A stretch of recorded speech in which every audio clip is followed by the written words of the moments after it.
Karibu mpendwa msikilizaji na mfuatiliaji wa St. Gaspar Media katika kipindi cha maisha ya watakatifu. Leo tarehe 5 ya mwezi wa 7 tunasikiliza na kutafakari juu ya maisha ya Mtakatifu Antoni Maria Zakaria, padre na mwanzilishi wa shirika. Antoni Maria alizaliwa huko Cremona mkoani Lombardi nchini Italia mnamo mwaka 1502.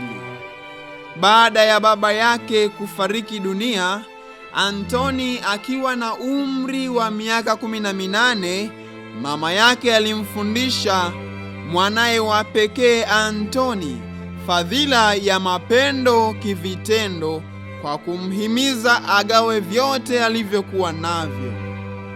Akiwa mdogo, Antoni alisoma na kufanya kazi ya ufamasia kwa muda kabla ya kutambua kuwa Mungu alikuwa anamuita kwa wito wa upadre, kutoka mponyaji wa mwili hadi kuwa mponyaji wa roho.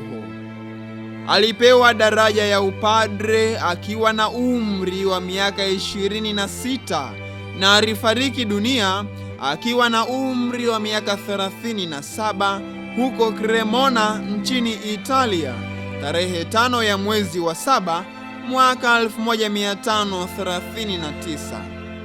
Lakini kwa miaka 11 ya upadre alijulikana sana kwa fadhila ya mapendo kati ya maskini na wagonjwa kule Milano na Cremona. Akisukumwa na kiu kama ya Mtume Paulo, alipambana bila kuchoka kuwasaidia maskini na wagonjwa huko kaskazini mwa Italia, ambako kulikuwa na vita vya mara kwa mara ambavyo vilisababisha njaa na tauni. Mnamo mwaka 1530, Antoni alianzisha shirika la wahudumu wa Mtakatifu Paulo ili kuendeleza na kuamsha upendo wa kumwabudu Mungu na njia ya kweli ya Kikristo ya kumwabudu Mungu kwa njia ya sakramenti. Kwa mafanikio haya aliitwa mtume wa Milano.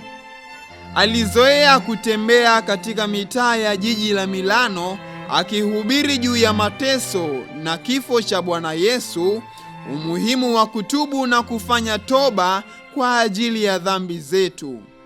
Alianzisha pia shirika la masista aliloliita Malkia wa Mtakatifu Paulo. Masista hawa walimsaidia kuinua maadili na kushika kwa ukali mafundisho yake juu ya kumwabudu Mungu katika kweli kwa njia ya sakramenti katika jumuiya zao. Mtakatifu Antoni Maria Zakaria ndiye aliyeanzisha desturi ya kuabudu sakramenti ya Ekaristi kwa saa 40, ikiwa ni kumbukumbu ya muda aliyoshinda Mwokozi kaburini kabla ya kufufuka. Miaka 27 baada ya kifo chake, mwili wake uliozikwa katika kanisa la Mtakatifu Paulo Milano ulikuwa haujaharibika na ulihamishiwa katika kanisa la Mtakatifu Barnaba. Alitangazwa mtakatifu na Papa Leo wa 13 mnamo tarehe 27 ya mwezi Mei mwaka 1897. Itukuzwe damu ya Kristo! Milele amina. Tafakari fupi inayotokana na maisha ya Mtakatifu Antoni Maria Zakaria, padre na mwanzilishi wa shirika.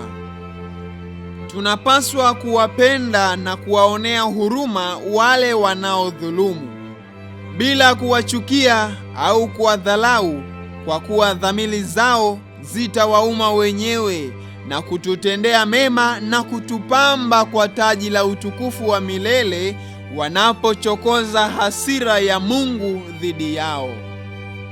Rejea ya Mtakatifu Antoni Maria Zakaria.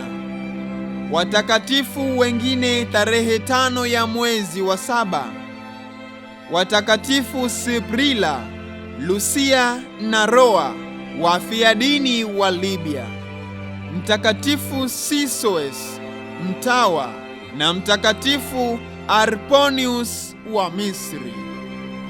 Mtakatifu Antoni Maria Zakaria, padre na mwanzilishi wa shirika, utuombee.